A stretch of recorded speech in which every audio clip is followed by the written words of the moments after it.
Welcome back to another episode of the Higher Love with Megan podcast, talking all things mind, body, soul, healing and expansion with me, your host, Megan Cooper. This podcast seeks out wisdom for how to live better to support our bodies, liberate our minds, open our hearts and nourish our souls so that we can expand into our fullest expression and live with love, vitality and freedom. If you are returning to this space, please do take a moment to rate the show, or you can head to Apple Podcasts to leave a review, all of which enables more people to find me and for me to connect with more great guests each week for both yours and my enjoyment. If you're new here, welcome, and it's great to connect, celebrating you for dedicating your time to self-discovery and reconnection. Our time is our greatest commodity and gift, so thanks for investing it in yourself and sharing it with me.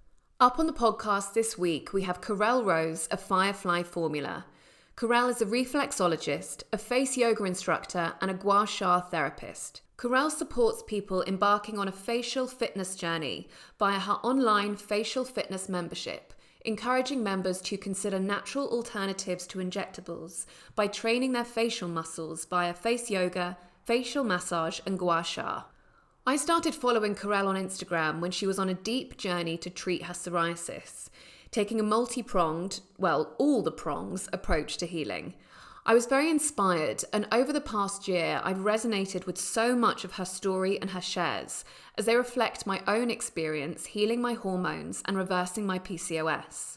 Our approaches really align in terms of radical ownership, radical responsibility, and radical prioritization when it comes to our health.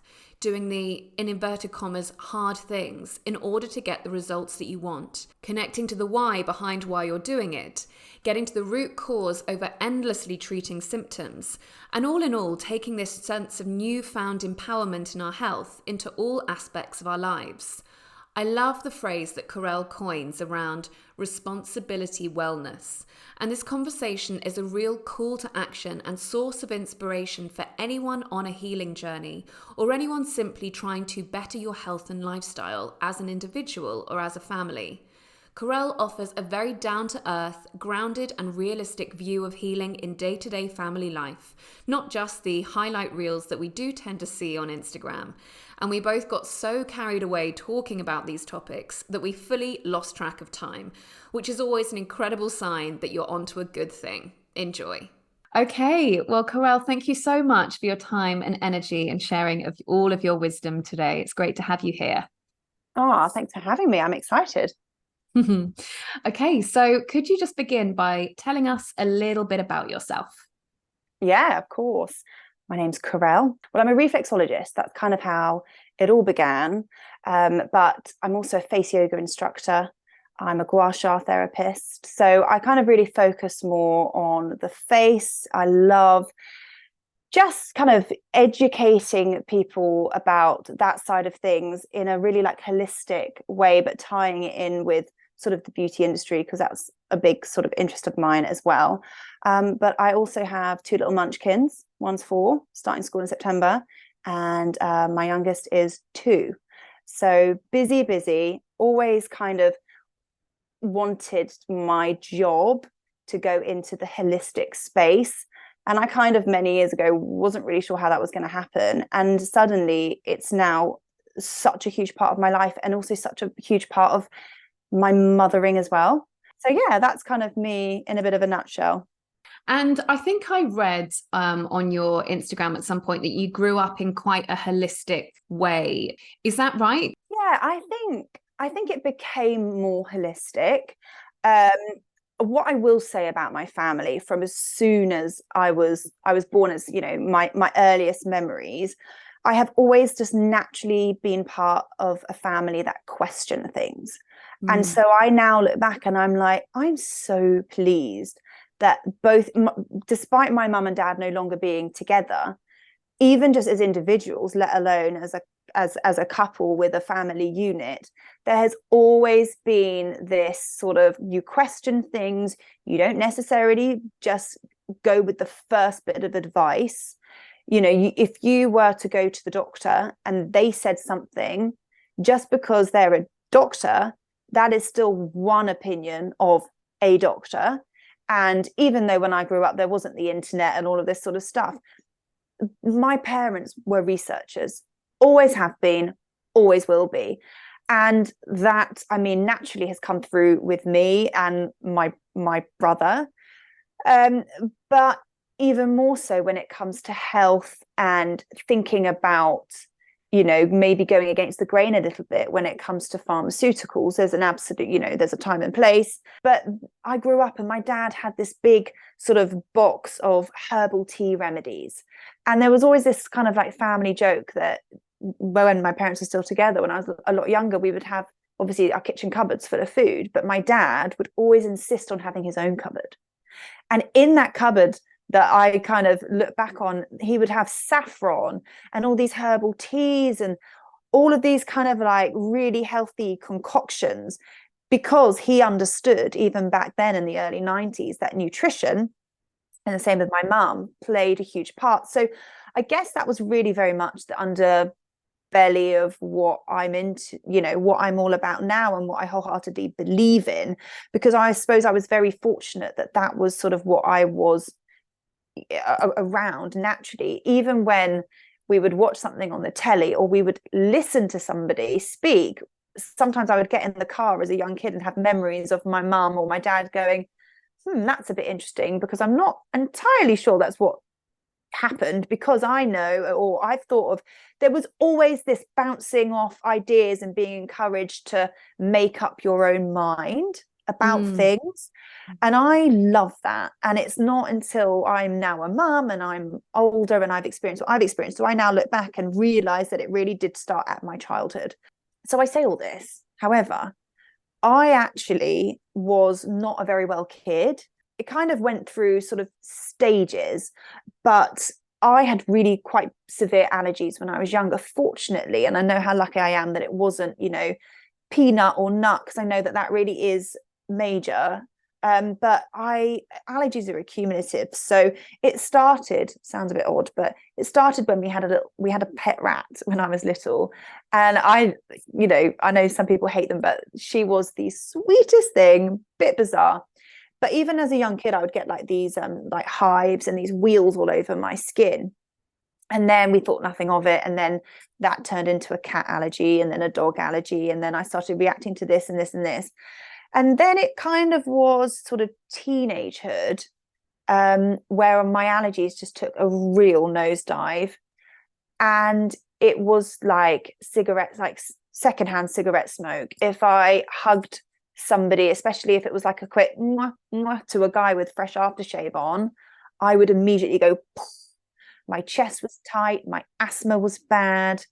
I was a singer at the time, and I would go to the studio and I'd come back and my voice would sound really not good because I wasn't breathing properly. I was having sinus operations. I was allergic to animals, dust, cleaning products, air fresheners in cars, like you named it. I was not well.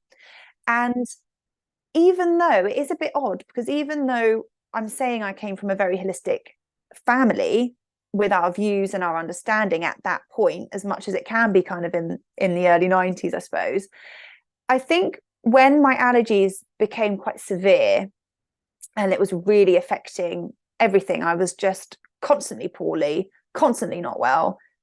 Asthma, really quite frightening. Asthma attacks a lot. I think for my parents, when you are faced with something that you may not be that familiar with, i.e.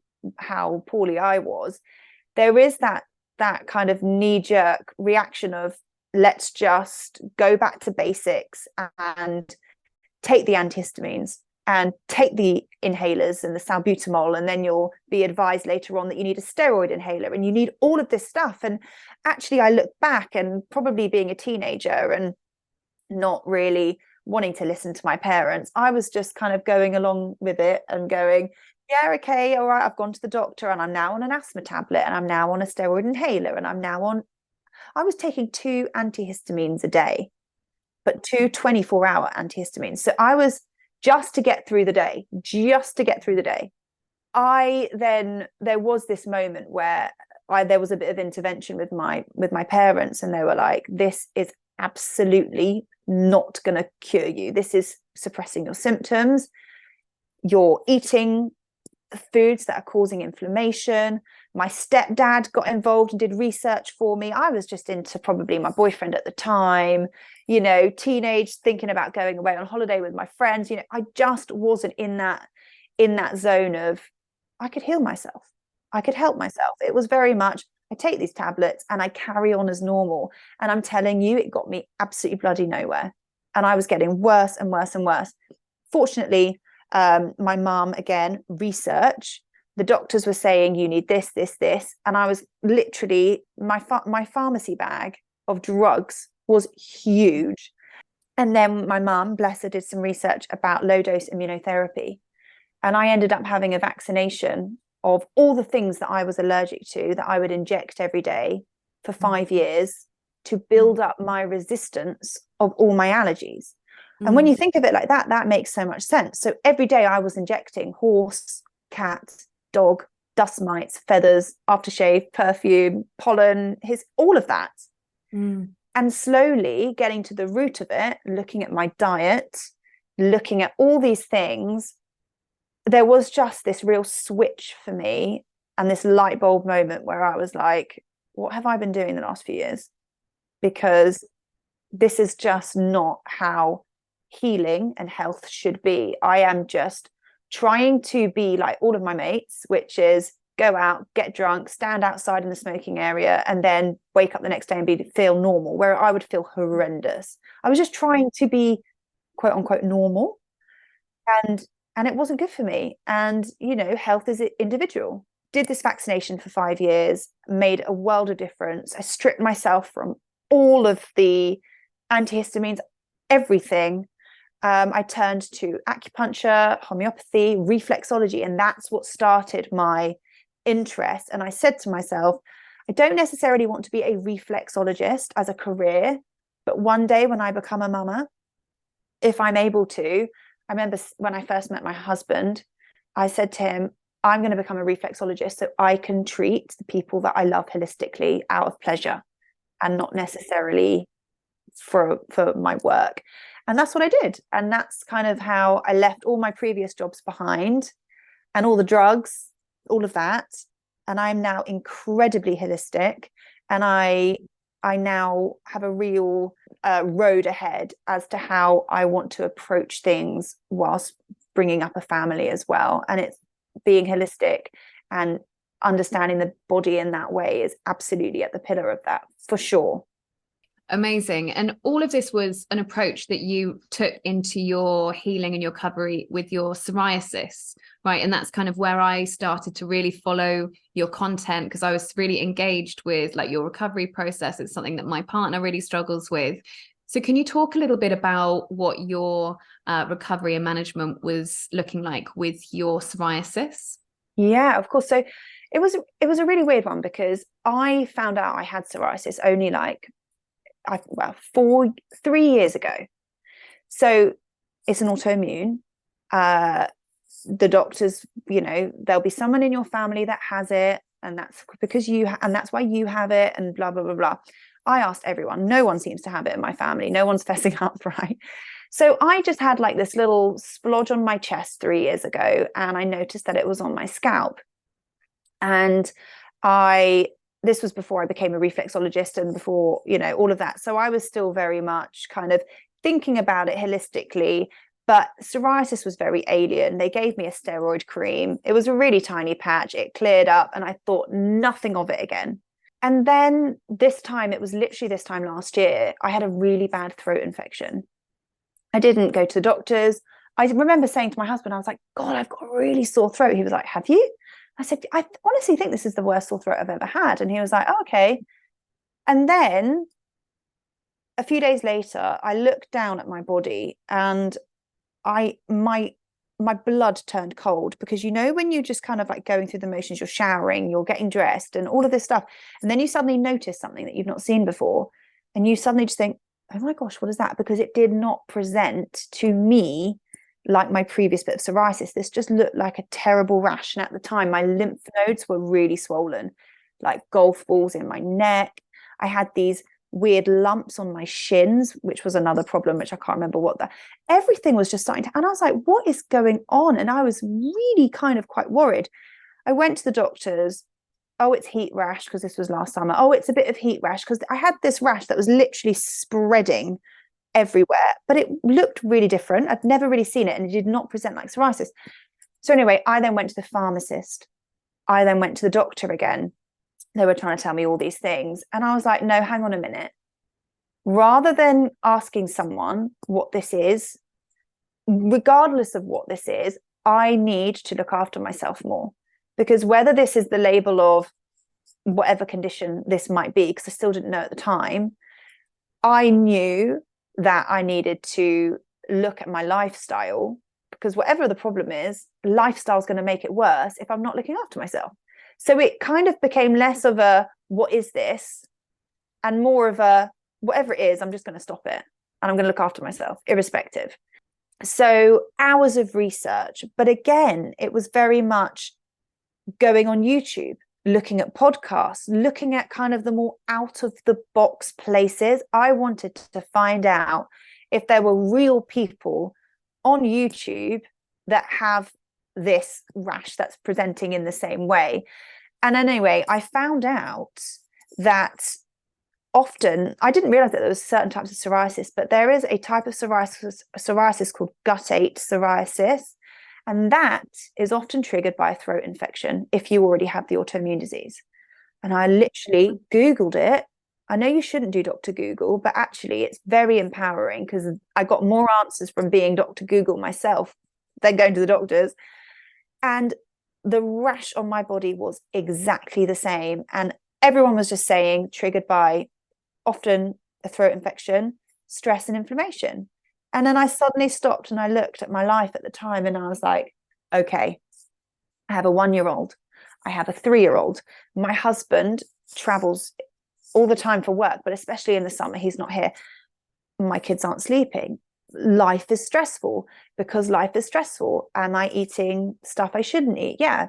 Quick bit of bread, quick bit of pasta, quick bit of sugar, quick caffeine, all these things. And I was like, okay, I know I need to treat this holistically, because I know I'm going to go to the doctors and they're going to give me steroid cream. And by this stage, Meg, I don't know if you've seen a picture of kind of where the psoriasis got to, but it was everywhere. Apart from my face, it really was everywhere. And it was really frightening. But I completely changed my lifestyle because of it. And I was like, right, I'm going to go down the holistic route. I'm going to do this myself, because I need to make a decision that I'm going to befriend my psoriasis, because this psoriasis is saying to me, you can't carry on like this. You cannot work until midnight, get up 4 or 5 times in the night to try and soothe your 1-year-old that doesn't fancy sleeping again. Do it on your own because your husband's away. Try and run a business. Try and do this house renovation. There was just so much stress going on.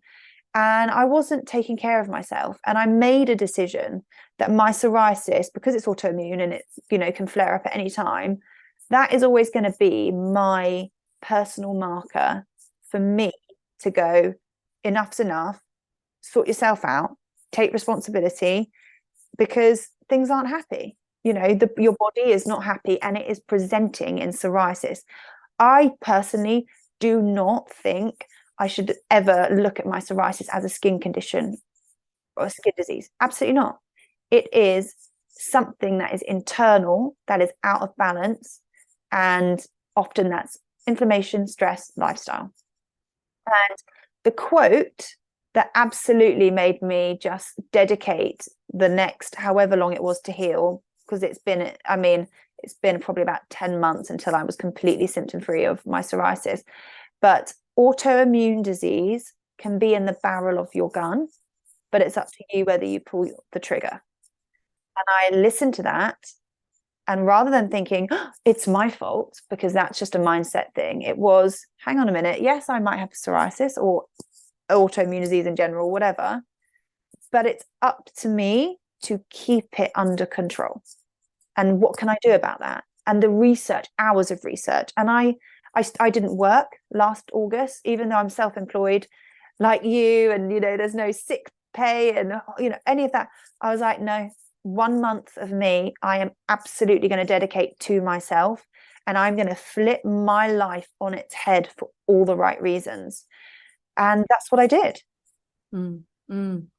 Yeah, incredible. I mean, I was listening to you and just hearing so much of myself in regards to my own condition with PCOS and getting my periods back, and so many incredible, overlaps there, that I love that befriending idea, because I know that when I didn't get periods and I had all these side effects with my hormones, I was very much in the mindset of my body is working against me.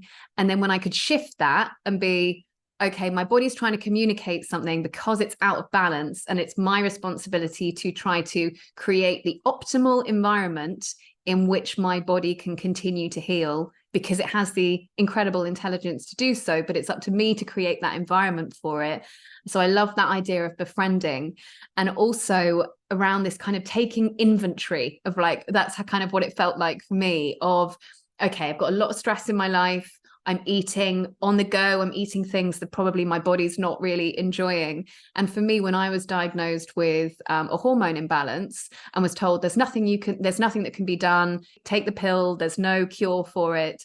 And I was kind of taking a bit of like a mental inventory of, well, hang on. And I was 27 at the time. I was like, okay, I've been partying for a decade, drinking loads, smoking, staying up all night, taking lots of drugs, eating shit food, lots of stress, not much sleep.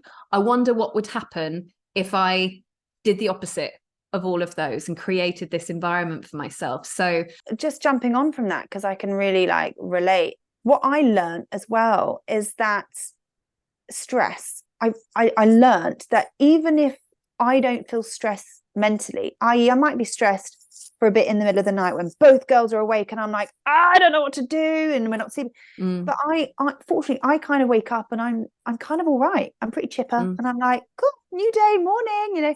That's just the way I am. But I didn't appreciate that even though mentally the stress has moved on very quickly, there is a chemical reaction that stays in your body that puts your body in fight or flight that actually does not work in synergy with how you feel in your mind. So I might leap out of bed or be like really stressed because I think I've heard one of my girls. I could run into the bedroom in the middle of the night thinking that they're awake or something's wrong, and I've just kind of imagined it, and they're just lying in bed. So there's no drama, but my mind and my body, my heart's racing, and it's when you wake up from a bad dream, as an example, sometimes your mind and your body are not together. And that's the crucial thing for me when it came to my healing, is that I needed to get my mind and my body on the same chapter, in the same bloody book. Like, they weren't even on the same book. They just weren't together.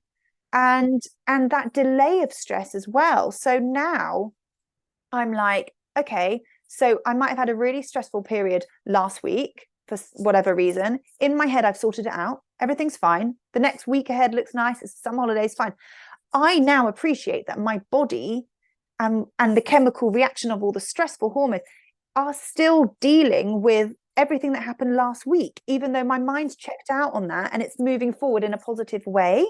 So for me, it's very much kind of having a bit more grace with my body, and therefore nourishing it and keeping it on side and looking at what I feed myself. And I stopped immediately as soon as my psoriasis was literally growing. Like, it was crazy. Every time I would look down at my body, I would have more. And the pain I was in, I was hardly leaving the house. I couldn't get dressed. I was living in silky pajamas because I was in so much pain and I was stressing out and all of these things. I was like, right, I'm not watching the news. I'm not watching the news. I'm taking all notifications off my phone. I am not going to be triggered in a stressful way at all. And I just cleansed my whole mind, but also my body with nutrition as well. And it was that moment when I realized that I had to appreciate that I've been running on adrenaline and my body is in fight or flight, even though my mind is very kind of, I can handle this, it's fine, not a problem. And now they're together. And I needed what happened And I needed my skin to be the way it was to push me to realize that, as I said, my mind and my body were in completely different worlds. Yeah. And healing is when they're together and they're working in synergy. I don't feel you can heal if you've got your mind somewhere else and you're trying to nourish your body. Because at the beginning, I was nourishing my body and in my mind getting so pissed off, because I remember saying to my dad, I was like, but Dad, I've not had caffeine, I've not had sugar, I've not had wheat, I've not had dairy, I've cut out this, I'm sleeping, I'm doing all of these things, I'm moisturizing with coconut oil, I'm doing everything, I'm taking turmeric shots, all of this. But I'm looking down and every day my skin's getting worse, I'm in more pain, it's getting more aggressive, I look worse. And he said to me, he said, yeah, but the fact that you're stressed in your mind, you can be doing all of this stuff to your body, but if you're stressed, and that's going to cause inflammation, that's going to cause, so you need to reframe it. And he said, you're rushing the process, you're rushing the healing process. Because if you look back at all the times in the last months, years, that you thought that you were getting away with it from probably not eating the right thing and not sleeping enough and being stressed, how long that's taken for you to get to this point, you need to double it, because you need to heal in this really kind of like serious way, double the time you even think it took for you to get to this bad place. You've got to give yourself a chance. And we're so programmed to taking an antibiotic or a tablet and we instantly feel better. And we want that same reaction to doing it holistically. And I've learned it doesn't work like that. You've got to keep, like for me, I had to just keep going. My skin was getting worse and worse and worse. And I just had to keep going and going, why am I not seeing any benefits? But actually, the weird thing is my skin might not have been getting better, but everything else was getting better. My mind, I felt I had energy. I felt really strong. I was positive. I didn't have that sugary dip. My joints didn't ache because sometimes I get knee pain. I honestly never felt healthier. My skin, different story, but I genuinely never felt better than when I cut out all the crap. And then suddenly I paired it with some phototherapy, but I didn't have steroids, I didn't have anything like that. And suddenly it was just like this switch and my skin just cleared up. And now I have nothing, literally nothing. I don't even, the guttate psoriasis gone. I don't even have any of the psoriasis. I have a little bit on my scalp, but I now know that the scalp comes if I drink, if I'm stressed, or I've eaten sugar. It's not blaming an autoimmune disease like, oh God, I've got that and there's nothing I can do about it. I know there's something I can do about it because I've done it. And so it's just so empowering. Like I struggle to talk about what happened last year in any negative way, even though at the time I felt negative, but that negativity just didn't last long. Maybe a little bit of frustration, but I honestly have never felt more well in every aspect of my life than when I just took a step back and I really thought about everything and I considered every decision I made. I considered the time I went to bed. I considered what I was going to eat for breakfast. I considered what conversations I was going to have and how, am I going to watch the news? Am I going to listen to something on telly or speak to someone that's going to be negative? Everything was a genuine consideration. And I realized that I have lived my life without making these considerations for too long.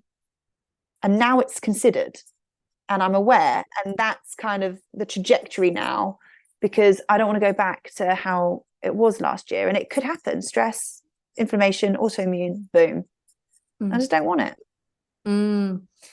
Wow, there's so much good stuff in there. My mind was like, but I can really, really resonate with that mindset of when I was healing my body from my hormone condition. It was very much am I going to do this? Is it going to be supportive to my healing, or is it not going to be supportive to my healing? And if it wasn't going to be supportive to my healing, I mean, like you said before we started recording, put that in the fuck it bucket. Let's say, going to bed late, hanging out with this group of people, the way that I spoke to myself, and that was a really big thing for me too. And one of my side effects was that I put on a lot of weight. So every time I was looking in the mirror, I was again reminded of, I still don't like the way that I'm looking. I'm still not losing the weight yet. I'm not seeing the results that I want. I'm doing all the right things, and this is really frustrating. It's making me really upset.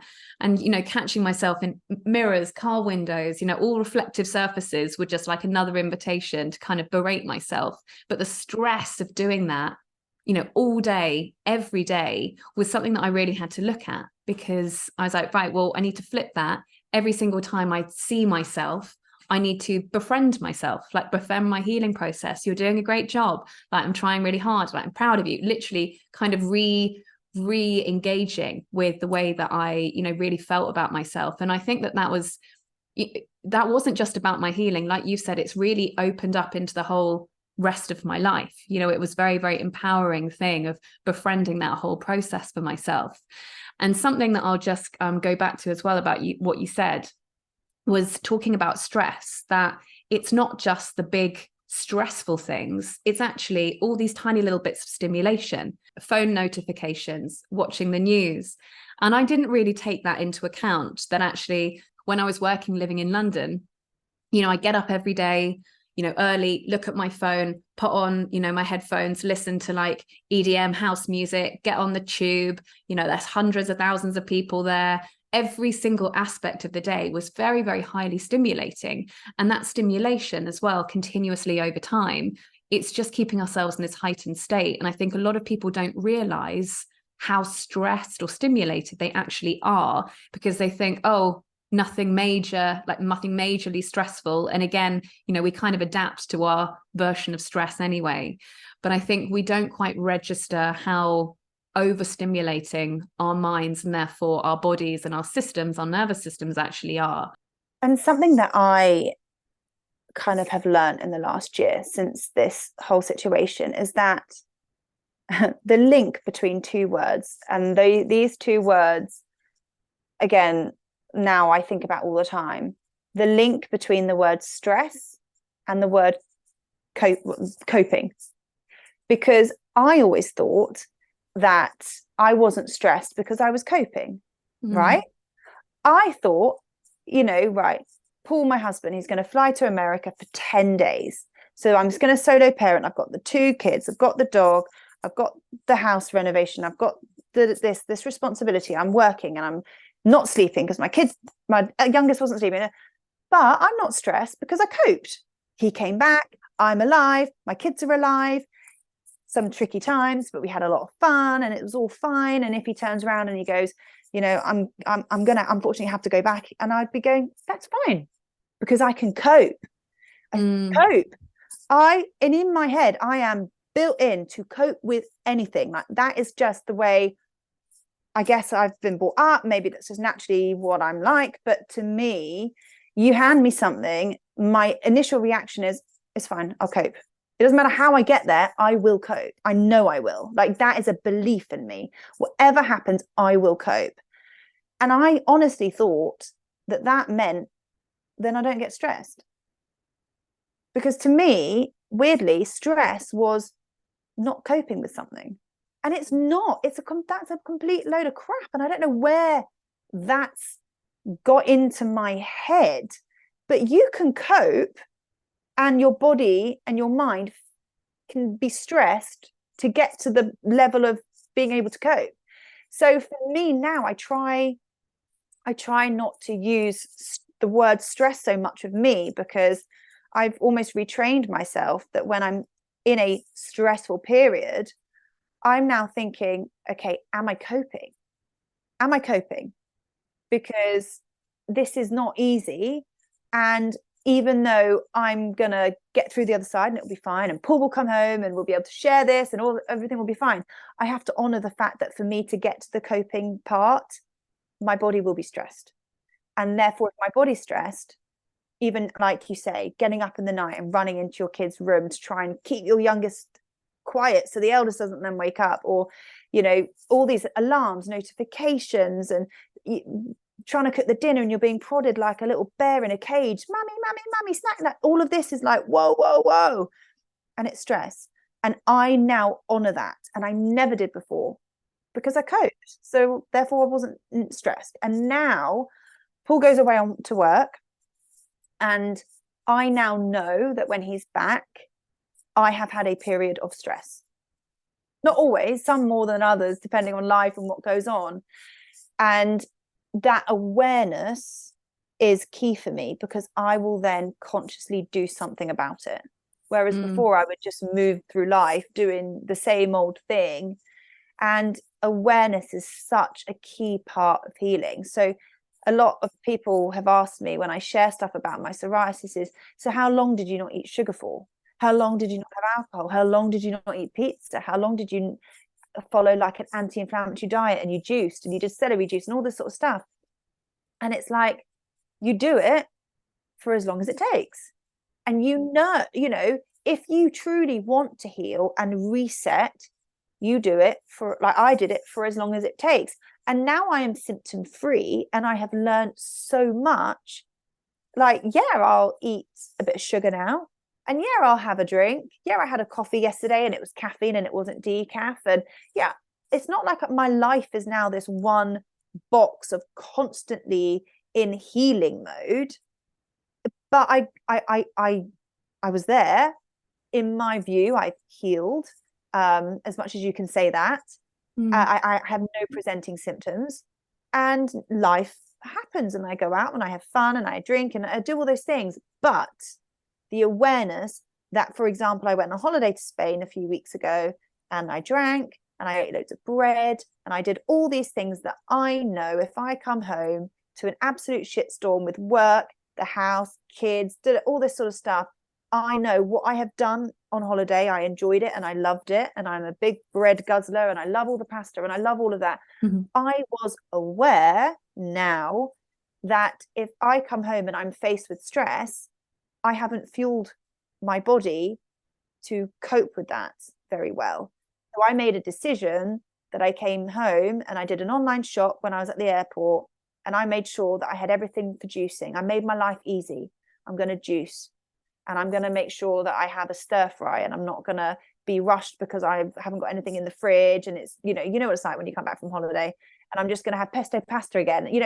I had to make that decision. Whereas me a year ago or 2 years ago, I wouldn't have had that awareness. And I now know, because when I saw my dermatologist, she said, look, you can't have any more light therapy. You can only have a course once a year. So if you get this like this, as aggressive as this was, I can't offer you light therapy, and you're looking at steroids and immunosuppressants. And she said to me, but I know you'll never take them. And I said, no, I won't. No, I won't. Because I know enough now that if I ever feel like I'm heading towards where I was last year, I know I've got the tools and I know what to do. And I will be in a state of gratitude that my body is giving me that kind of wake up call to not kind of, take it for granted. And I'm saying this, though, Megan, I've just realized, right? I'm saying this, we're talking about healing, we're talking about making these right decisions, but I'm not joking. Period of my life right now is so stressful, right? And again, like you say, it doesn't mean, it's not like anyone, fortunately, no one's died. I'm not dealing with that kind of major life shakeup, but I have to honor that there's lots of many different things that are going on. We're living in this house, we haven't exchanged yet. That's a big stress. We're moving into a new house, a renovation. Our fridge freezer doesn't fit in the kitchen. This isn't working. This, I messed up the measurement on that, and now I'm trying to deal with that and firefight that. And my kids aren't sleeping, and my 4-year-old's about to start school, so there's loads of like different changes. It's the summer, which means Paul's away a lot. Paul goes away again this weekend to work, so there's lots of stuff going on. And I must say, have I been very disciplined and honored myself amongst all this stress as much as I know I should? No, because I'm back into that survival mode.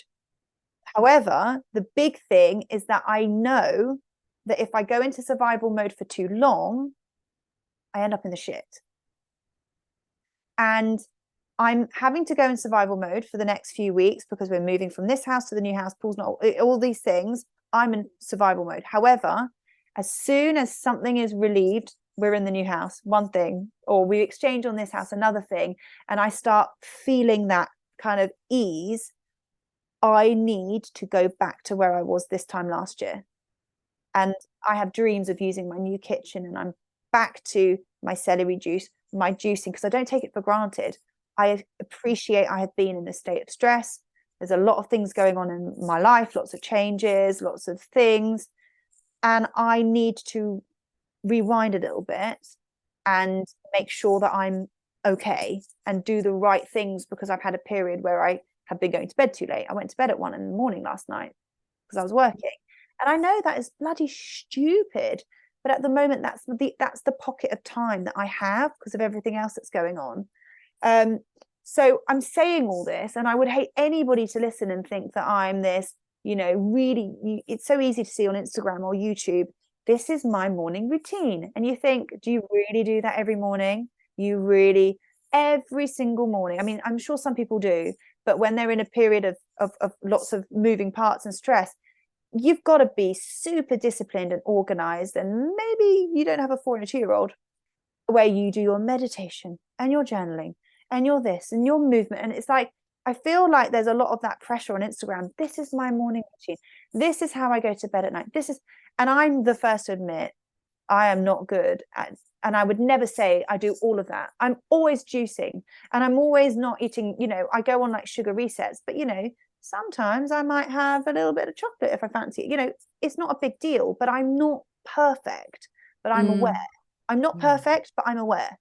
Mm-hmm. So if I've had the chocolate and I know what it does to me, and it gives me that mood dip, and I need to be firing on all cylinders, and I've eaten the bread and I'm aware. So I then just make a tweak tomorrow or whenever I can. So I just think healing, if you're really into it and you've got something to seriously heal and it's absolutely at your wit's end, what I did was I just went in and I dedicated everything to it to get to that place of homeostasis. And now I live my life, but with more awareness than ever. And I just note it, and it's kind of gone with my kids. My daughter went to a party this last weekend. It was cake and it was Haribo in the goodie in the party bag. And I don't deprive her from any of it.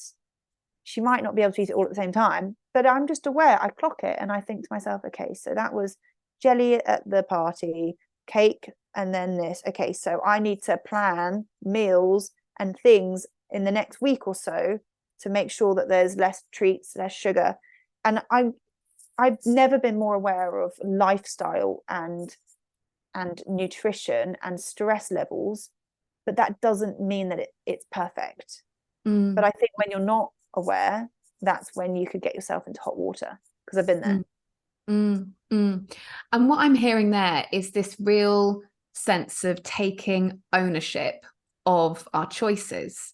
And, that's where it moves into this place of empowerment, right? Instead of thinking, well, I don't have any control over my health or my healing or, what's happening to me. It's really stepping into that driving seat of making conscious decisions for myself. Yes, sometimes life can be really challenging. Sometimes it's really rushed. Sometimes it's not perfect, but actually taking that inventory, creating that awareness and knowing that we have choices.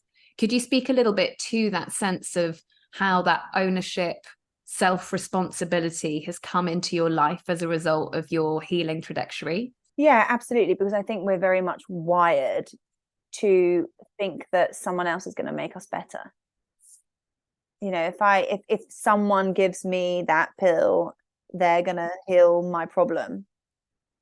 And I've had questions, how did you stick to it? How did you, oh, I've fallen off the wagon. And yeah, okay, fair enough. And we've all been there, like I said, none of us are perfect and stuff happens. But I really think, from my point of view, it comes down for me, how much do I want it? How much do I want it? And no one's going to make me well. I'm going to make myself well. No one's going to force me to eat all the healthy food. I have to make it, and I have to buy it, and I have to want to eat it, and I have to connect with the fact that this is making me well. This is encouraging healing. And we just are so programmed to want the quick fix. We're so programmed to want someone else to deal with the shit at our own door. And I've been there and I get it.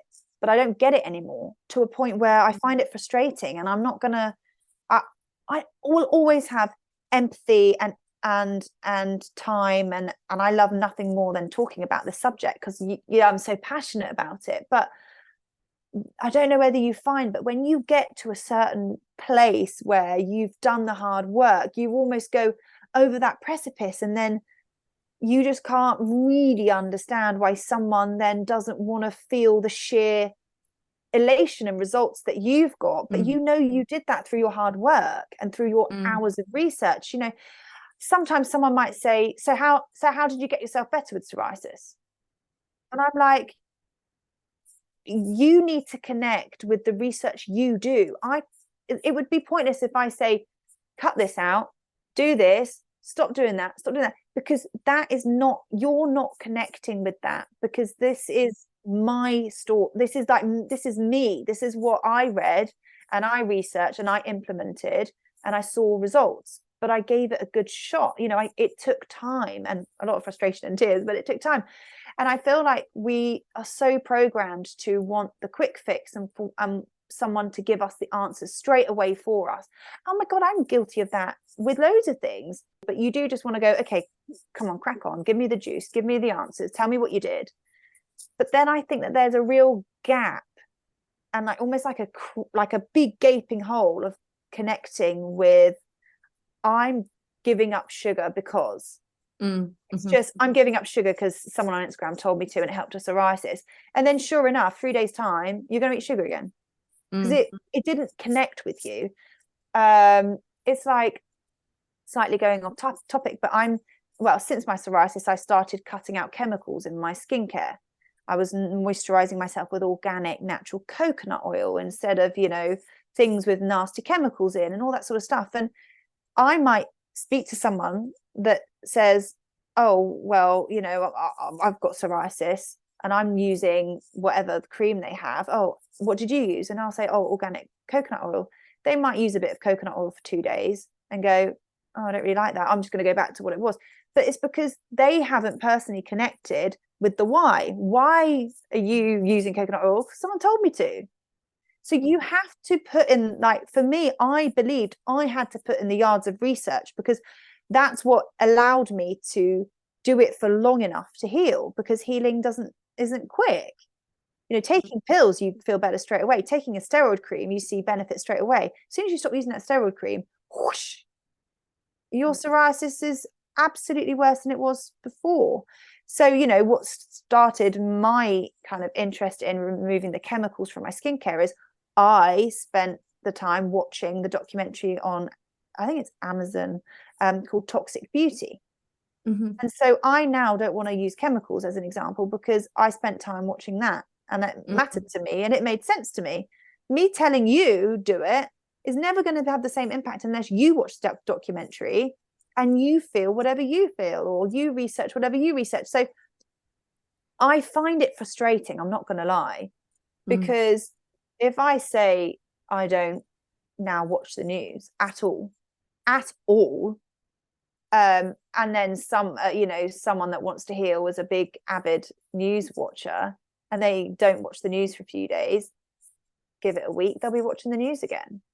But I deliberately didn't watch the news because I did the research and I've listened to the podcast and realized, like those little drips and jabs of stress, I knew that was just going into my bucket of stress. So I've chosen not to. So I feel like there's this real obsession with getting things quickly and kind of jumping on the piggyback of somebody else's research. And for me, and again, going back to my family that love a bit of research and they love to kind of question things, I think when you feel like you've found the answers and then you implement them, you're going to give it a better shot, right?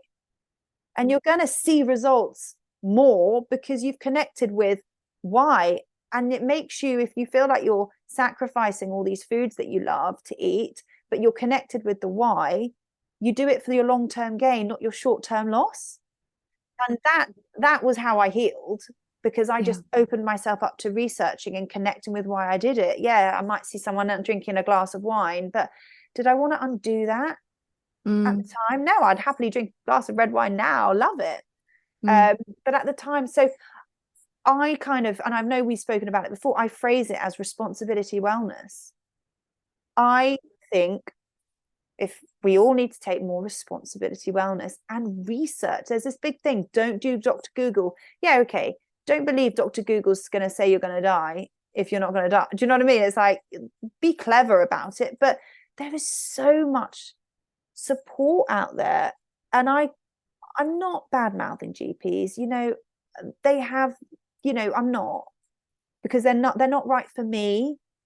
But I learned more about how I could get myself on track more than the 3 GPs I saw, the dermatologist I saw, the nurses I was seeing 3 times a week when I was having my intense light treatment. I felt really quite knowledgeable about it. And my dermatologist said, the only things that we can prove that triggers psoriasis is if you're overweight. Obviously, you need to have the autoimmune, but if you're overweight and you smoke, and I think it was, and you drink. And I turned around and I went, I'm none of those things. And she said, no. And when that's the case, there's nothing you can do. And I said, so you don't think that eating sugar and foods that cause inflammation, living a life that's highly stressful, and I listed all these things, you don't think that is going to contribute to my psoriasis being bad? She went, well, there's no evidence, no scientific evidence. And I said to myself, well, I'm going to be your evidence. I'm going to be your evidence. And I would much rather have evidence-based testimonials and success stories that I listen to on a podcast, I see on YouTube or whatever it may be, than what the dermatologist might say to me. And I'm only talking about that one dermatologist. I'm sure other dermatologists would say, no, don't eat all the sugar and all of that stuff. I'm just talking about my personal experience. So yeah, I actually find not taking responsibility of your own health and wellness really bloody frustrating. But then that was me. It was me before. So it's not that I don't have any empathy or time or patience, but I find it frustrating. But I'm fortunate that I find it frustrating because I've come out the other side. So I know why I'm frustrated by it. Yeah, absolutely. And, when I got my period back, and I didn't have a period for a year, and I was so desperate to get my period back. It was literally like the holy grail. And when I'd recovered that, and then I ended up training in holistic health and nutrition, and I would get a lot of messages from girls who didn't get periods or had PCOS or other hormone conditions saying, what's the one thing that you did to get your period back? What can I do to get it back? Quick. And I'm like, there's not enough space for me to type everything into this message. But it's kind of like, well, there is one thing. Be prepared to look at absolutely everything in your life.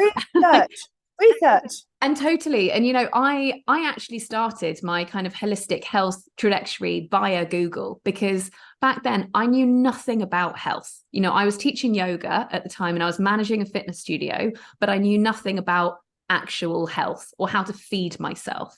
The idea that the food that you ate impacted your cells, that was revolutionary to me. I kind of just had this kind of concept that my body was just like a machine, like inputs equals outputs, but there was no correlation between, what I actually ate and how my cells generated. It's like mind blowing. But, it literally started by me Googling what to do to support hormones.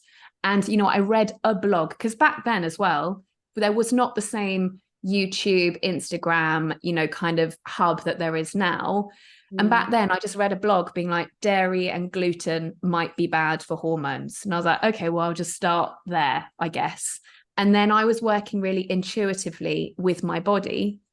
And I ended up, stripping meat out from my diet, went vegetarian, took out sugar, made all these kind of different dietary decisions, different lifestyle decisions. And whilst those on the surface might appear to be hard because, it was restrictive, I went kind of really all in, but because I was so connected to the why, it was actually very easy because it was a choice. It was like, is this supportive? Is this not supportive? And if it was supportive, I did it. And if it wasn't, then I didn't do it. And because I was also working so intuitively with my body of, does this feel good for me? Does this feel right? I was connecting so deeply into my intuition that I was also just getting like very, empowered. It keeps coming back to that word. I was becoming so empowered within my own healing that the whole process became really enjoyable in a kind of strange way, because even though I, was obviously like not having a great time with my condition, I was starting to feel really empowered within myself by making my own choices, by doing the research, by tuning in with my intuition, by connecting more deeply into my body and recognizing what it needed and what felt good. So I think the hard things become the easy things when you're so connected to the why, like how you just said. 100%. So I had a message from someone who had seen the pictures of my psoriasis and could relate, and she had been offered phototherapy, so the light treatment. And she said to me, God, it's such a commitment. How, I was like, well, the hospital I went to was over an hour away. I went 3 times a week for like 15, 16 weeks. So it was like huge commitment. And she was like, yeah, it's just such a commitment. I'm just not really sure. And I just, in a very nice way, I just messaged her back and I said, do you know what? You aren't at rock bottom. You aren't desperate enough. You do not want this enough. And that's okay. That's only going to affect you.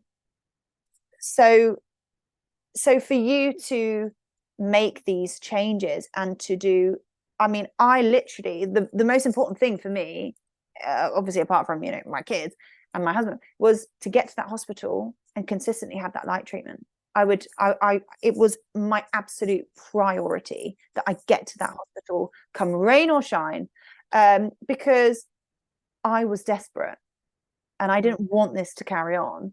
And so it's a shame, but there is that real kind of, you've got to hit the real bloody low points to go, nah, not for me. And when I went back to see, because I was there all the time, sometimes it was this nurse, sometimes it was this nurse, and I might go a few weeks without seeing the same nurse. And then she, one of them would say, oh, how's it? And I proudly like lift my top up and show her. And she said, oh, so you're taking steroids as well? And I was like, no. She was like, wow. She said, I must admit, your psoriasis was very severe. Like we see a bad, but yours was bad. I've never seen anyone with psoriasis as bad as yours look like this after 5 weeks. And I said to her, yeah, it's because I've really done this. And she went, have you? That's really, and she was like, so sweet, bless her, but she was like, good for you. Did you really like change that and did that? And I was literally like, yeah, obviously I did. Of course I did. I'm not just going to put my whole responsibility on a bloody phototherapy machine. How can that, like, no, I have to take responsibility.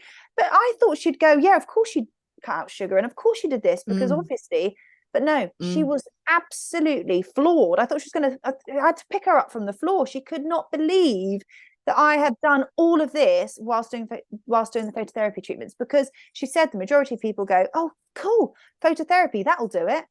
And then next year they're back. Next year they're back, and they're constantly back. And so, I do get it, but connecting, like you say, and having the faith that our bodies want to heal, but we have to give them that opportunity. It's like, you might think about when I was younger, you want to love that boyfriend or that girlfriend or whatever, but if they treat you like shit, you're never going to love them, are you? You're never going to fall in love with them if they're just kind of, not giving you anything to go with, that you're, not wasting your time. And it's kind of like the body. I'm not going to engage and have that connection and give my body that opportunity to get better and to get to the root cause. I'm not interested in just patching things over. I want to get to I want to get in, and I want to get to the root, because I don't want it to happen again, or I want to, and so yeah, I completely understand what you were saying, because I'm sure you look back at you healing your PCOS and there's a list as long as your arm of all the things you tried, but everyone will want to do, what was that one thing, like you said? And you can't look at that list and say it was just one of those things. It's a little bit of everything. It is a little bit of everything. And I really believe in that. And I'm so looking forward to getting into the new house and just focusing on my job, because that has really been on the back seat. But I'm just so excited to do all the things that I know really, like, I haven't done any breath work for ages and I miss it, and I know I should be doing it, but there's so many things that I really connect with pleasure now, rather than oh, someone told me I should do some breath work because it'll help me de-stress. And now I'm like, I love breath work. Do you know what I mean? It's now it becomes, rather than advice, it becomes like, rather than someone telling you to do it, you do it out of pleasure because you see the benefits. But you've got to have the discipline to kind of kickstart it to then get to that place. But yeah, do you find it frustrating when someone just doesn't want to take responsibility? Like, are you in a nice way? Yeah. In a nice way, I know. Yeah, I do. And surprising, like you were saying, frustrating, but also surprising. Because, for me, when I can really connect back into the beginning of my healing journey, people have asked me, oh, why did you decide to kind of heal yourself, as opposed to believing, well, there's nothing you can do, there's no cure, prognosis of, well, you've got an increased chance of diabetes, cancer, etc., you might not be able to have kids, you probably need IVF because you won't be able to get pregnant if you don't have periods. What came up for me in that moment, as opposed to just believing. Because when I tune back in, I remember like listening to the consultant reading all this stuff off and just thinking, I just don't feel like that's my truth. Like, I don't feel like that's meant for me. And I don't really know what that was, because like I said, I knew nothing about health or healing. So it would have been very easy for me to listen to that. But there was just this kind of inner knowing, inner guidance, inner intelligence, just saying, it just doesn't feel right for me. So in that moment, I just want people to be able to connect to that for themselves and recognize that actually they can shift so much by looking at diet, by looking at lifestyle.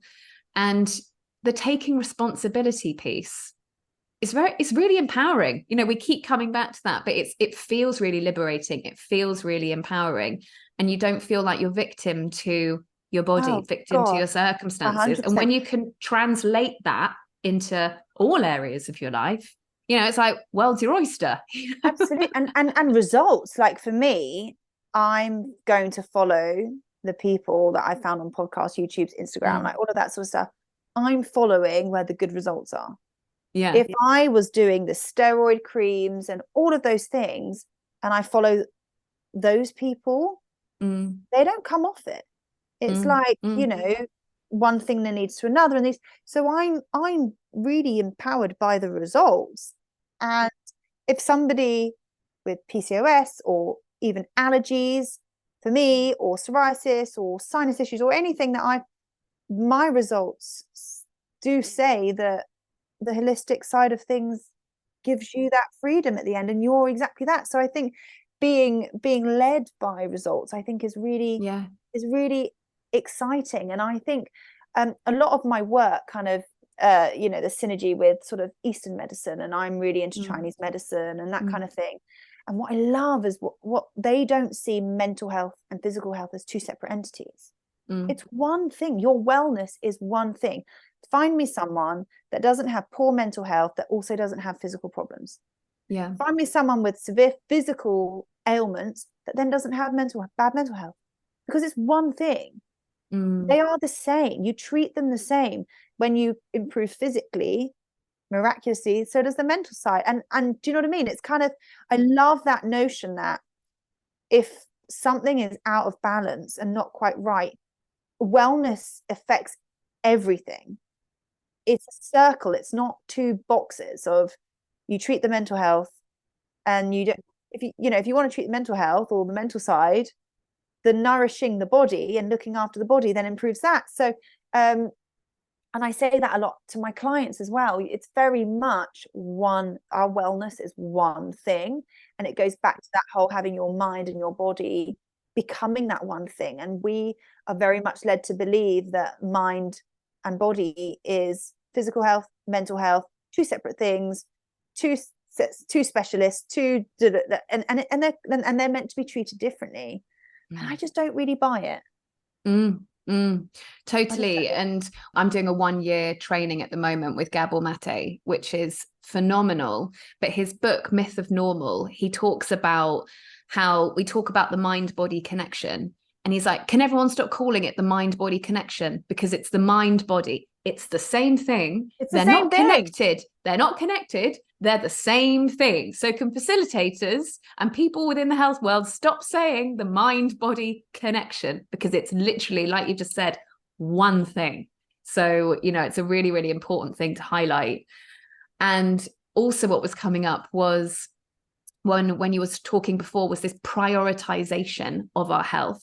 But I loved also you bringing in that pleasure aspect too, and actually beginning to take pleasure in that prioritization. It's kind of this, you know, new concept of like pleasurable prioritization has really dropped in for me, because, you know, when I've done group programs and various things, you know, girls are asked, you know, oh, but do you allow yourself to have, you know, this, or, you know, do you have chocolate, and like, you know, how do you go about, you know, managing all of that? And I was like, you know what, I've kind of got to a place now within my healing that there's not really much, you know, oh, well, I won't allow myself to have this, and I, you know, I've had that and I won't have this. And it's not restrictive, because it's all just one view of how my life is, as in my lifestyle is like a healthy prioritization of my health in general. So it's just like it's a non-negotiable that I live in a healthy, holistic way that supports my mind, my body, my mind body. And therefore there's not this conscious choice of like the restriction anymore, because it all just feels really expansive for my health and healing all of the time. And there's not this like falling on and off type Do you also thing. think it's like, to get to that place, you've just got to unpick a habit? My bad habit, okay, I would cook dinner and eat sweets at the same time. Bad habit, really bloody bad habit.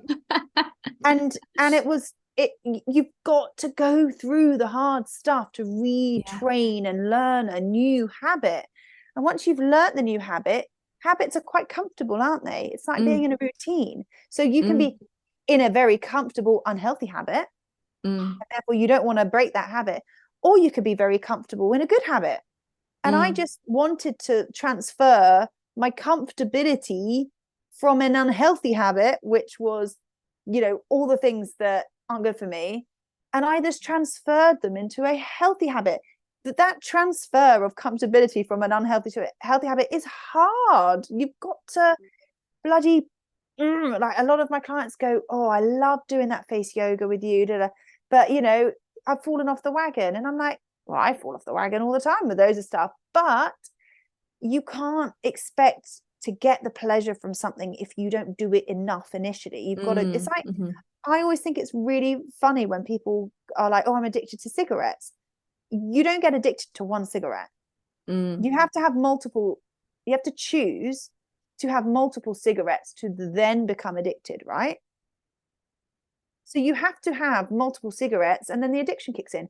If you want to cut out sugar, you have to have multiple days of eating healthy alternatives to sugar to then suddenly kick the habit where the next thing you're thinking, I went into that petrol station and I didn't walk out with the chocolate bar. Oh my God, weird. Because I always used to go into a petrol station and I would walk out with a chocolate bar. And I just walked out and I didn't have one. But before then, you have to stand at the petrol station going, don't have a chocolate bar. Don't have a chocolate bar. Oh my God, it's really hard. Oh my God, it's really hard. I'll do it. But you got to do that enough times. And it's the same as an unhealthy habit. And we are comfortable in these habits. So if we're comfortable in habit and routine, I always used to think, well, how can I shift the comfortability from an unhealthy habit to a healthy habit? And that shift is hard. But once it's there, it's quite a nice, snug place to be. That's how I feel with everything we're talking about. It's quite like I've got my herbal tea, I now see a herbalist. Oh, we have similar. Hey, Perhaps. that's amazing. So I haven't seen my GP in I mean, I don't really see anyway, but obviously I did a little bit with my psoriasis, but I now see a herbalist, and ready for the colder months and winter coming in, I will see her. She will put new plants and herbs in my blend and getting my immune system ready for the winter and the winter bugs and all the colds and that kind of thing. And I just think, the habit of just has something going wrong and you go to the GP, that's a habit. And for some people that works, but for me, that didn't make me comfortable, and I didn't get the results, and I never got what I wanted. Whereas now I'm in the habit of not even thinking that that's even a thing for me personally. And I'm now in the habit of thinking, okay, something's not quite right. I'll speak with my herbalist. Appreciate very, privileged position, because, GPs, we're fortunate that's NHS, and herbalists I pay. But again, it's choice. Where does an individual put their money is an individual choice. There's very much, for what one person might prioritize putting their money in something is for someone else to go, actually, and I literally nearly weep when I go to the supermarket, but it's more weeping out of shock rather than unhappy. But I am now choosing to buy organic veg. But I'm now spending less on other things because I'm appreciating that I'm spending more on the fact I'm buying organic. So it's a very personal thing. And I think that judgment shouldn't be there. But it's very easy to kind of like think, oh, I'm not going to spend my money on healing because healing's expensive. But like, I'm sure being sick is really expensive. Like being sick is so expensive, and I just don't want to spend money on being ill again. And I think over time as well, if you're always just working in a symptom management way, if you totted it up over a long length of time, you're probably going to spend more than if you just treat the root cause and then create your life to support that root cause not coming back. I'm telling you, honestly, when I used to go to the pharmacy and to collect all my drugs back when I had my allergies and my asthma, everything was bad. The money I was dropping on all of that on a monthly basis, that racked up to so much more, because if I carried on, I would still be on X drugs, steroids. I mean, it doesn't just stop. You then just move on to a different drug because you have a different symptom. And normally, from that time 15 years ago, can you imagine the amount of money I would have spent to now being in my early 30s on drugs?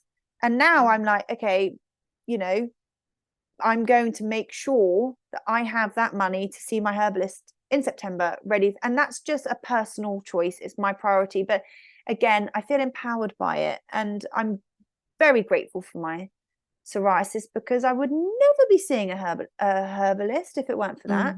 No way.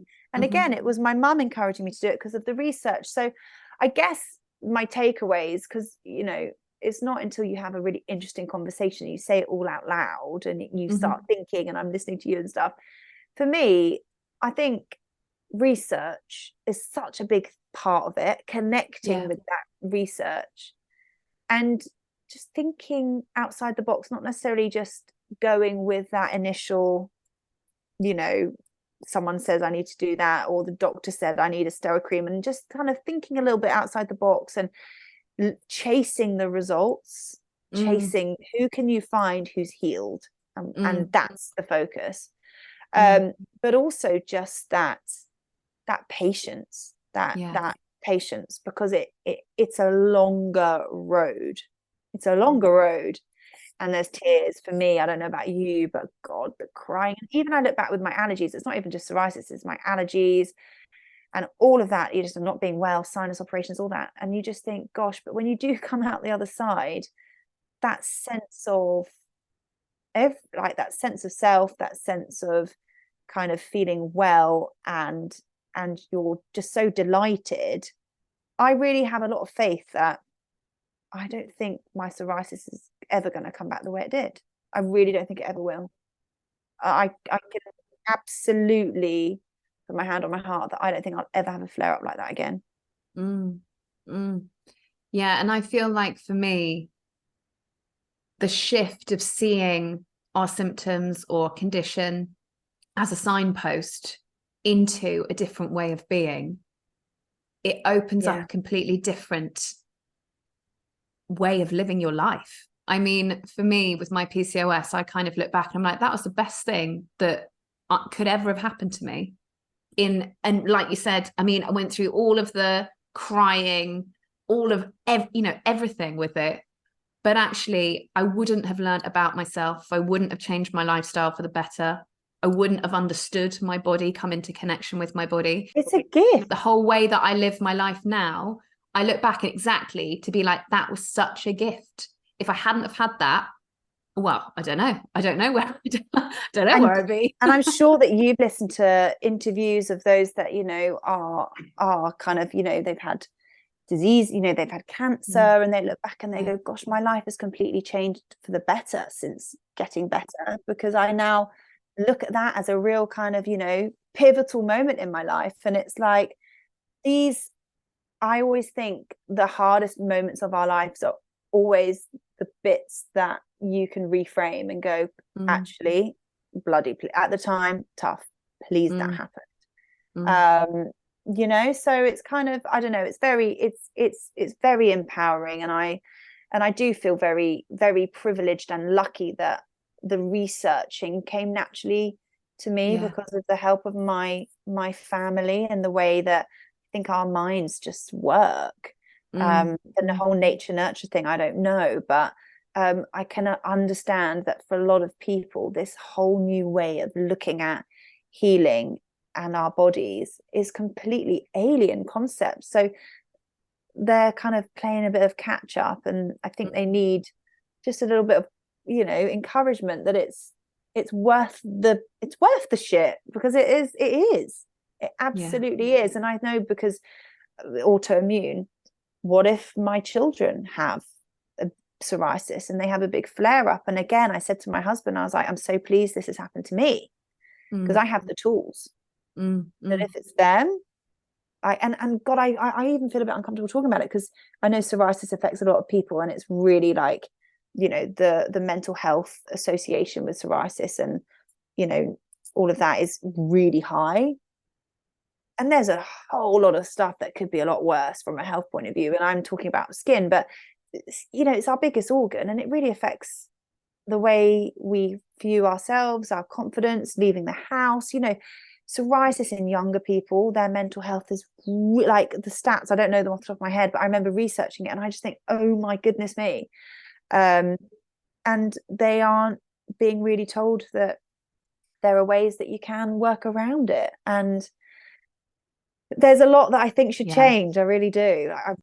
It's one of those things where if you've never seen it before, it's almost like you're a bit like, really? Did she really cure PCOS or whatever it might be through not eating that chocolate bar every day and going to bed at, like, it does seem a bit of a joke, doesn't it? Like, to somebody that hasn't experienced it, when you've got these drugs, these formal drugs, and you think, hang on a minute, you're telling me that this formal, scientifically proven drug that a professional, years of training, is telling me to, and you're trying to say, just do breath work and do your don't eat that, and I can see why it's a bit of a joke, right?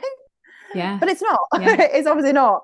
But I totally understand why it takes, you know, you can lead a horse to water, you can't make it drink. And I always think everyone that is ready for this will be ready, even like either in their own time, or when they are faced with something that comes completely out of nowhere and they think, whoa, I've been blindsided by this health problem, and I need to try everything. I need to throw, you know, everything holistic at it. And I hope that the future is that we don't have to hit rock bottom, and we don't have to be worried about our health in order to live that way.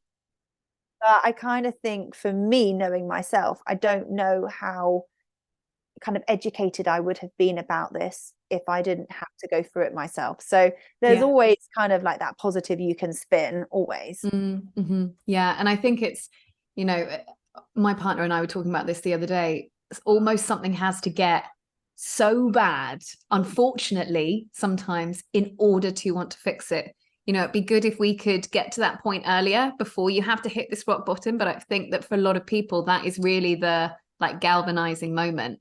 Yeah.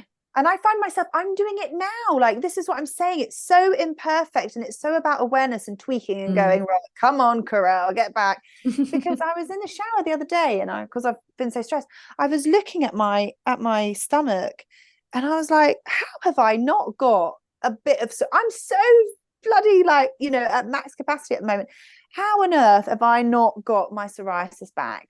And then I think, there's this moment of, well, you haven't got your psoriasis back, so just keep going, you know, keep going in this stressful, you know, don't like look after yourself until it's back. Like there's that moment of like, just keep going. And I'm like, well, no, that's really dumb. That's really dumb. But I still get those thoughts, even having this conversation with you, I still get those thoughts of, okay, just one more week of all this upheaval, just get through one more week. And then another week will go by and I'm like, oh, I didn't do that. And I didn't, you know. So it's just for me personally, some people can just, but for me, it's always this constant tweaking and just being imperfect about it, but being aware of where I'm at and having that kind of balance. And that's kind of what I'm doing. I have these visions when my kids are a bit older and they're sleeping through the night and they're both at school and everything's just a little bit more kind of, you know, I imagine that I'm going to be in this really amazing routine, but there's no reason why I can't do it now. But it's just trying to get there, and it's this constant. It is a constant kind of, you know, trying really hard to do what's right. But I have real personal faith that I never let it get bad anymore. You know, I'm never ever gonna live my life the way I did this time last year. I was flying from the seat of my pants, overworking, not nourishing myself, not sleeping enough, and you know, not being where I should be, and it's not happening again. Yeah. And it's crazy that that's our like cultural societal norm, to just keep doing the things, you know, to keep pushing, to keep in this like go, go, go. But hopefully the tides will continue to change. Absolutely. And thanks for your amazing podcast. Thanks for your podcast. Yeah, you're doing a good job to kind of rewire everything that we have in our brains. Thank you, love. Just to wind up, just to ask you about how you work with people. And also, I know that your business focuses a lot on face yoga, on gua sha. So if you could just tell us a little bit about that, how that's incorporated into your work, and why you love that so much. Yeah, of course. So very much kind of sharing the alternative to Botox and filler, because a lot of us are unaware that the kind of the health of our facial muscles directly correlates how we age. So our facial skin is directly attached to our facial muscles, and you can spend thousands of pounds on all these products that are going to say that they'll do X, Y, and Z. But ultimately, if your cheek muscles, as an example, are going to, with gravity and the aging process and, you know, collagen and elastin, going to just get weaker, lose volume, then you can have beautiful skin on the surface, but your cheeks are going to be sunken in, and then, you know, our facial muscles are connected, and that's going to then give you jowls and all of this sort of stuff. So what I love is that we can actually exercise the 50 plus muscles in our face and our neck, and it works, and it's incredible, and it's a holistic way of, again, taking that responsibility, rather than sort of thinking, oh, you know, aging is not a privilege because I look older and I've got wrinkles and all of this stuff. It's actually, no, aging is a real gift. It's a real privilege. And if you don't necessarily, I mean, some people don't care at all, but if you do care, and it matters to you, even just a little bit, and you don't want to go down the Botox or filler route, actually exercising your face, and using a gua sha as an example, is going to absolutely give you the most incredible results. And we hold tension in our face, our jaws, our foreheads, our eyebrows. And that's, again, negative energy. It's stagnant energy. We want free flowing chi and blood and circulation, and we want to remove stress from the muscles. And so I work with people on a one-to-one consultation. I build them a program with, tension removing techniques and face yoga. But I also have an online membership called Firefly Face Fit, where it's like a separate private Instagram account. And every month I do a live masterclass. So the last live last week was a cheek lifting and sculpting masterclass. I've done jaw tension, all of that kind of stuff, forehead wrinkles and all of that. And then I do little weekly 10-minute videos. So if you've only got 10 minutes and you want to do a quick morning face yoga routine and you can follow it, then that's on Firefly Face Fit. Amazing. Amazing. Well, you're the best advert for it, because I've been looking at your face this whole time being like, wow, it's like shining in the most amazing way. Thank you. I am sitting in front of a window, so I'm always like, no, the window is a very, it's all about lighting. It's probably a bit of sweat as well, but thank you very much. Oh, amazing. Is there anything else you would like to share with us today? It's been such an incredible conversation. Yeah, it's just so lovely speaking to somebody that I know is on the same page. You don't have to have the same condition or ailment or disease, but if you view it in the same way, then that is a huge, that common ground is just so exciting. I have loved it. I've still got all my tea to drink. I've done 2 mugs, I think, that's all. Oh, amazing. Well, I mean, I literally could have sat here for the rest of the afternoon and talked about all of these topics. I'm really passionate about it too. And yeah, I think I love that responsibility wellness. That's really, really going to stick with me. So thank you for that. Thank you for sharing all of this wisdom and all of your time and energy this afternoon. It's been really, really great, this conversation. So thank you. Oh, my pleasure. Thanks for having me. I hope that you enjoyed that conversation. You can find Carelle via the show notes and on Instagram at Firefly Formula. Her Instagram page offers so much insight and wisdom surrounding health and holistic healing, but also is a must follow for anyone interested in skincare, face yoga, and gua sha. I'd love to hear your takeaways or reflections.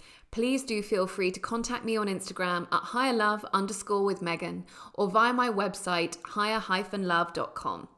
If you enjoyed this conversation, please do take a moment to rate the show and share the episode with anyone else who would benefit. Until next time, big love.